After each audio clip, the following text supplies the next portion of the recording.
Hey guys, welcome back. It's Ripe again, back with more family drama stories. In this video, my toxic parents tried to steal my inheritance and instead give it to my golden child sister. Here is what happened. Let's dive right into the video. The first one starts like this. Context: I, 22 female, work at an amusement park during the summer holidays to make some extra cash on the side. My job role involves checking people's tickets, placing them onto the ride, checking some safety restraints, and watching over the ride course in case of an emergency happening. While I was checking safety restraints, I noticed that one of the customers had stolen my water bottle. This man stole my water bottle and passed it to his wife, who then gave it to their child daughter. I briefly noticed it happen out of the corner of my eye. I don't know what came over me. I guess I was just tired due to having to deal with countless tired, exhausted, and cranky guests, and I thought that the family needed to learn a lesson to not steal people's water bottles. So I walked up to the man and I told him that he should not have stolen it. He looked back panicked and apologized and asked if I wanted it back. I declined and I said that for his information I have mouth herpes before showing him a mouth ulcer I had. Not from herpes, but from accidentally biting my mouth while eating. He looked panicked and then told his wife, who broke down sobbing, and she called me an a-hole. While telling my friends and family about this, they all seem rather split. Some of my friends thought it was a really funny prank to pull, while a lot of others and my family think that while the family was in the wrong to steal my property in broad daylight, I should not have given the family such a scare from a serious disease. Some questions I got asked on the original post and I couldn't answer. Was it a disposable or refillable water bottle? Well, it was a $10 refillable water bottle. I remember a commenter also asking on the original post if it was a Stanley or another trendy water bottle of sorts, and it isn't. I don't get paid enough to afford a glorified $50 cup. How do you know he stole your water bottle? Well, is it possible he thought it was lost? My water bottle has a rather unique design. I got it while on vacation in Japan and the design is very cute, definitely kid-like to some extent, which could explain the reasoning as to why he stole it. I doubt he thinks it was lost property, because why would you drink out of a water bottle that you're gonna return to lost property anyways? Where was it located? While the ride is operating, I stand near the electrical booth close to the ride exit. The bottle is located in a small corner in a rather obscure location. If someone were to try and take it, they would have had to go on the ride to access the exit, and since you can see the exit from the entrance queue, the family would have definitely seen me drink out of it at least once. Also, other than the occasional 2 minutes I'm away, I'm always either standing near the bottle or holding out of it / drinking from it. And here, Ripe Stars, let me know in the comments what you think about this story. Do you think OP was the a-hole here, or did he act appropriately? Let me know in the comments. OP further said, I think some people ask me some more questions, so I will answer them here. Did I tell them that I was lying? Nope, I didn't, which makes me an a-hole, I guess, but I think they really need to learn their lesson. I have had serious illnesses in the past that if passed to a kid could really harm them. I think I had pneumonia early February and I did have strep throat last year August, which I think can lead to meningitis and scarlet fever, which is not fun to have. How did you afford a trip to Japan but not a Stanley Cup? Well, I cannot afford a trip to Japan too. My parents paid for the trip in full because it was a family vacation. I spent like $500 total and I was saving up for months for that. Work hard, kiddos. In regards to why I did not want it back, it was not a super expensive water bottle and I could always buy another one. Also, I don't know what sort of diseases the family has, considering that this might not be the first time they have stolen a random person's water bottle, and I don't want to risk catching whatever they've gotten if this is a habit of theirs. Also, this post served as a reminder that I should probably get tested for STDs myself. So thank you to the commenters for reminding me that I should probably get that checked out soon. And now, Ripe Stars, let's move over to the title story, which is titled Overheard Parents Planning to Cut Me Out of My Grandma's Inheritance. My name is John and I'm 28 years old. I've always been the black sheep of my family, especially compared to my younger sister Emma, who is 25. Growing up, it was clear that Emma was the golden child. She excelled in school, was a star athlete, and could do no wrong in our parents' eyes. Me? I was average at best, struggled with anxiety, and never quite lived up to their expectations. Don't get me wrong though, I love my sister. We actually get along pretty well, despite the obvious favoritism from our parents. It's not her fault that they put her on a pedestal, but it definitely strained my relationship with our mom and dad over the years. Our grandma, Clara, was different though. She always made me feel loved and accepted, quirks and all. We bonded over our shared love of gardening and old movies. Whenever things got tough at home, I would escape to grandma's house. She would make me tea, listen to my problems, and offer advice without judgment. Grandma Clara lived in this beautiful old Victorian house that had been in the family for generations. It was not huge, but it had so much character: original hardwood floors, a wraparound porch, stained glass windows. The property also included a few acres of land with an orchard and vegetable garden. I have so many fond memories of helping Grandma tend to her plants and sharing the harvest. As my grandma got older though, her health started to decline. She was diagnosed with Parkinson's disease about 5 years ago.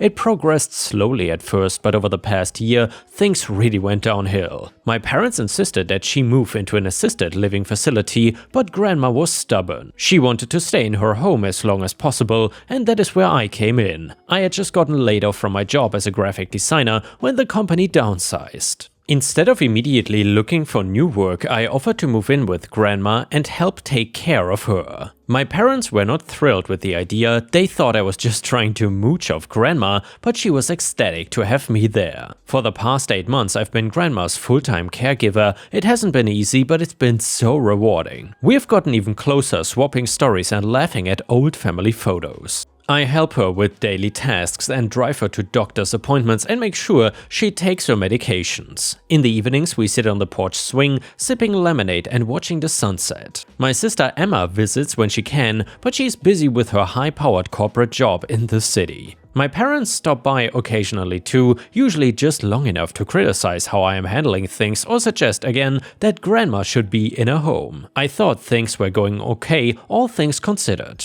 Grandma seemed happy and well cared for, but then last week everything changed. It was a Tuesday evening, grandma had gone to bed early, tired out from her physical therapy session that afternoon. I was in the kitchen cleaning up after dinner when I heard my parents' car pull into the driveway. They did not usually visit on weeknights, so I was a bit surprised. I went to greet them at the door but stopped short when I heard hushed voices coming from the porch. Peering through the window, I saw my mom and dad huddled close together, talking in urgent whispers. Something about their body language made me pause. Instead of announcing my presence, I found myself eavesdropping on their conversation. "We need to talk to Mom about changing her will," my dad was saying. "There's no way we can let John inherit this place." My heart started racing. What was he talking about? My mom nodded in agreement and said, "I know. Can you imagine what he would do with it? Probably let it fall into ruin or sell it off piece by piece. After everything we have done for this family, Emma deserves the house. She's the only one responsible enough to maintain it properly."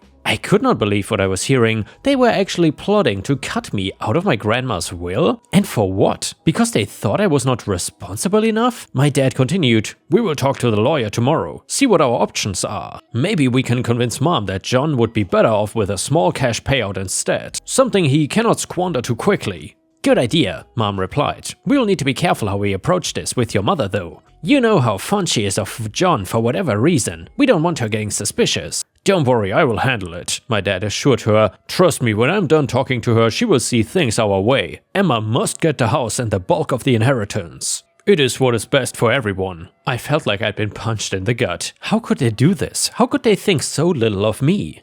I had been here taking care of grandma day in, day out while they swarmed in occasionally to just criticize. And now they wanted to rob me of my inheritance? I must have made some kind of noise because suddenly my parents turned towards the house. I ducked out of sight just in time, and a moment later I heard a knock at the door. Taking a deep breath to compose myself, I went to answer it. I plastered on a fake smile as I greeted them, pretending I had not overheard their entire conversation. "Mom, Dad, what a surprise! What brings you by so late?" They exchanged a look before my mom spoke up. "Oh, we were just in the neighborhood and thought we would stop in to check on your grandma. How's she doing?" I gave them a brief update on grandma's condition. All the while my mind was racing. Should I confront them? Tell them that I knew what they were up to? But no, I realized that might only make things worse. If they knew I was onto them, who knows what they might do to speed up their plan. Instead, I kept things cordial but brief. I told them grandma was already asleep and it was too late for a visit. They seemed relieved to have an excuse to leave, promising to come back another day. As soon as they were gone, I sank onto the couch, my head spinning. What was I gonna do? I could not let them manipulate grandma into changing her will, but how could I stop them without tipping my hand? I barely slept that night, tossing and turning as I tried to figure out my next move. By morning, I had the beginnings of a plan. It was not perfect, but it was all I could think of on short notice. First thing after breakfast, I casually mentioned to my grandma that I was thinking about taking some online classes to boost my graphic design skills. I asked if she would mind if I set up a small office space in the spare bedroom upstairs, and she was thrilled at the idea, encouraging me to do whatever I needed to further my education. What I didn't tell her was that along with my laptop and some art supplies, I also planned to install a small security camera in that room. It had a perfect view of her bedroom door across the hall. I hated the idea of secretly recording in grandma's house, but I needed evidence if my parents tried anything shady. Over the next few days, I was on high alert. I kept expecting my parents to show up with some contrived reason to get me out of the house so they could talk to grandma alone, but to my surprise, things stayed quiet. Too quiet. It was not until the following Monday that the other shoe dropped. I was in town picking up grandma's prescriptions when my phone buzzed with a text from my sister. "Hey, can you give me a call when you have a minute? Need to talk to you about something important." My stomach clenched. Had my parents recruited Emma for their scheme? I finished my errands and headed home, my mind racing with possibilities. Once grandma was settled in for her afternoon nap, I stepped out onto the porch and called Emma back. "Hey sis, what's up?" I tried to keep my voice casual. "John, I'm glad you called," Emma said, sounding uncomfortable. "Look, I don't really know how to say this, but Mom and Dad came to see me this weekend. They had some concerns about grandma's will and inheritance stuff." I gripped the phone tighter. "Oh, what kind of concerns?" Emma sighed. "I think, well, we are worried that if you inherit the house, you might not be able to maintain it properly. They want me to talk to grandma about changing things so that I get the house instead. They said it would be better for everyone in the long run." I closed my eyes, willing myself to stay calm. "I see.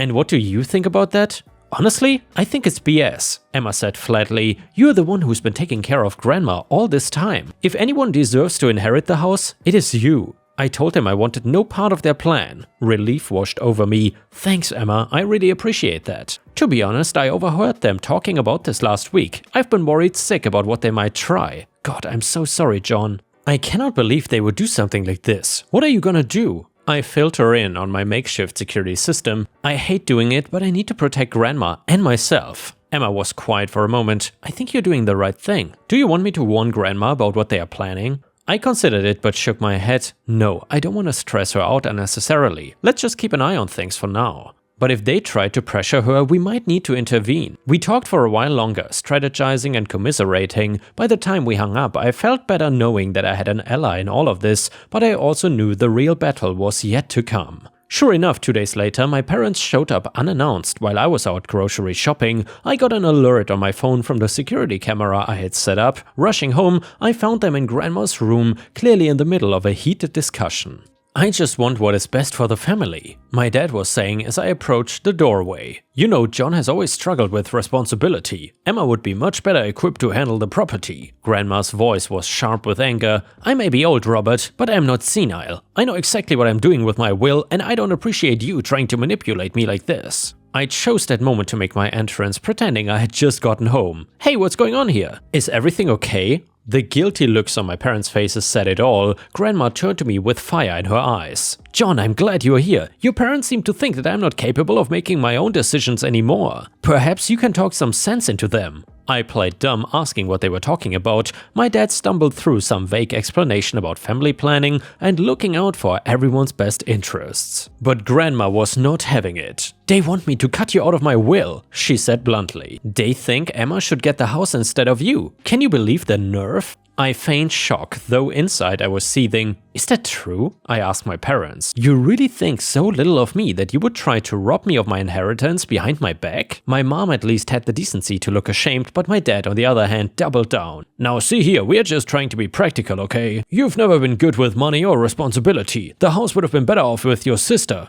Better off? I could not hold back my anger any longer. "I've been here for months, taking care of grandma, maintaining the house and property. Where have you been? Swooping in occasionally to criticize and then leaving again?" "That's enough." Grandma's voice cut through the tension. "I've heard more than enough from both of you," she said, glaring at my parents. "I think it's time for you to leave and don't come back until you're ready to apologize to both me and John." My parents then left in a huff, but I knew this was not over. Over the next few weeks, they tried several more times to corner Grandma alone. Each time I managed to intervene before they could do any real damage, but the stress was taking its toll on all of us, especially Grandma. Finally, though, I decided enough was enough. I called a family meeting, Grandma, my parents, Emma and me. My parents were deflated, realizing they had been caught red-handed, but I was not done yet. I laid out everything, how I had overheard their initial plot, their attempts to recruit Emma, and their repeated efforts to change Grandma's will behind my back. "I've busted my ass taking care of Grandma and this house," I said, my voice shaking with emotion. "Not because I expected anything in return, but because I love her and this place. How dare you try to take that away from me?" Emma chimed in, backing me up. She told our parents how disappointed she was in their behavior and that she wanted no part of their scheme. Grandma just sat there, a look of steely determination on her face. When everyone had said their piece, Grandma spoke up. "I have made my decision," she said firmly. "John will inherit the house and the majority of my estate. Emma will receive a generous cash payout. And as for you two," she said, looking at my parents, "I'm adding a stipulation to my will. If you contest it in any way, you'll be cut out entirely." The room was dead silent for a moment, and then my dad exploded, yelling about how unfair it all was. But Grandma stood her ground, threatening to call her lawyer right then and there to make the changes official. Eventually, my parents stormed out, leaving the rest of us in stunned silence.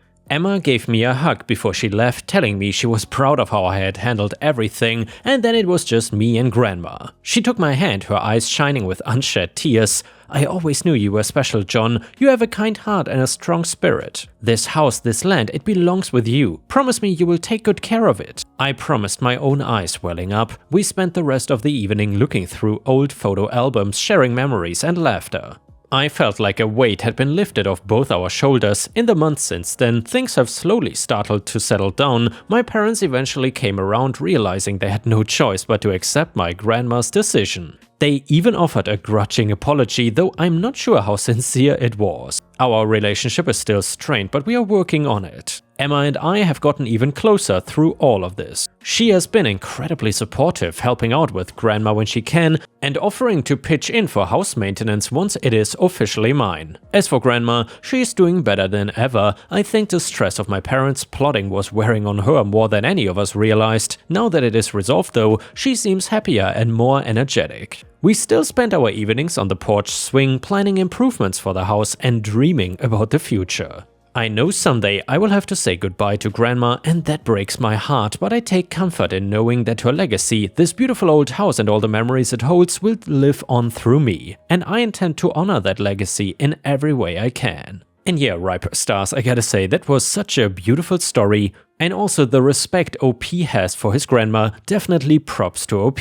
No props though to these entitled toxic parents. Trying to steal the inheritance of your child, that is just really a new low. Anyway, if you would have been in OP's shoes, let me know what you would have done in the comments. And while you're at it, please don't forget to subscribe to the channel, because we are getting dangerously close to over 130,000 subscribers. Thank you so much. And the next one is an Am I the A-hole story. So my husband, Daniel for privacy, and I have been married for just under a year, and I love him very much. He has an 8-year-old daughter, Jane for privacy, from his previous marriage, who I love as my own. He has always been respectful and patient, which is part of why I decided to marry him. We met right before the pandemic, when he had been recently widowed the year before, so we tried to take things slow. We ended up quarantining together, and after 3 years we decided to tie the knot. The wedding ceremony was everything a girl could dream of, and we have honestly had very few issues in our first year as a couple. It was not until we went to pick up Jane from her summer camp that I started seeing an issue. I went to meet up with him at the front desk, and I found him chatting with the camp coordinator, which is all well and good until I overheard what he was saying. He mentioned that, "My wife made me this jacket actually. She was really good at all that sewing stuff." He was referring to his ex-wife, Alyssa for privacy, not me. It bugged me a little, but I brushed it off as a one-time thing, an accident. We don't talk about Alyssa much unless we are around Jane, and even then, he usually refers to her as Jane's mom. I never heard him call her his wife, especially now that we were married. It was not until a week or two later that I learned he does this a lot. We were at a get-together with some friends from work and my first time meeting them. It was all good until one of them asked me questions about baseball. I admitted I didn't know much about the sport and he said that was weird because Daniel had mentioned I was really good at the game and even played some in college. It left me very confused. After talking to some more guys, I found out this was a common issue. A lot of them thought that Alyssa and I were the same person because Dan called us both his wife. At this point I got really offended. We had been married for 10 months and he did not even call Alyssa his ex-wife yet. I was super awkward and explaining to people that he still called his ex-wife his wife was utterly humiliating. Especially the amount that he does it, not just one or two people but the whole office. When we got home we had a fight. He said he did not even think about it that way, that since he never divorced Alyssa, he never stopped thinking about her as his wife. He still stands by the fact that Alyssa is his wife, despite how embarrassing it is to explain to people that I'm not his second wife, but rather his new wife and Alyssa is his ex. I told him that if he was not ready to move on, then he should not have married me. If he cannot commit to being my husband, then he should not get to call me his wife. I spent the next night at my sister's house ignoring his calls, and we recently started to smooth things over by not talking about them, but I can tell that this is gonna be a sore spot in the marriage and I'm trying to desperately save it. And yeah, ripe stars, let me know in the comments what you think about this one. Who is the a-hole and who isn't? Comment number 1, you are the a-hole. Alyssa is not his ex-wife, it's his late wife. If you don't want to have to deal with a late wife and a man's past, don't marry a widower with baggage and try to erase a part of his life. Comment number 2, not the a-hole. That would be confusing and embarrassing also for anyone he's talking to that might not realize she passed away. She is not really an ex-wife since that's usually a divorce, but there's no reason not to refer to her as his first wife and you are the current wife. Edit, actually, late wife and husband is what most widows and widowers use to refer to a deceased spouse. Comment number 3, everyone sucks here, she is his late wife, not his ex-wife. And yeah guys, with this we have reached the end of the video. However, if you cannot get enough of my content, please don't forget to subscribe to the channel to not miss any of my daily uploads. And also check out my podcast by searching for Ripe Stories on Spotify, Amazon, Audible and other podcast platforms. You will often find exclusive episodes and early access to new content. Furthermore, please check out my Patreon by going to patreon.com/ripeyoutube or my YouTube membership program for even more exclusive stories. Thank you so much and I will see you again tomorrow.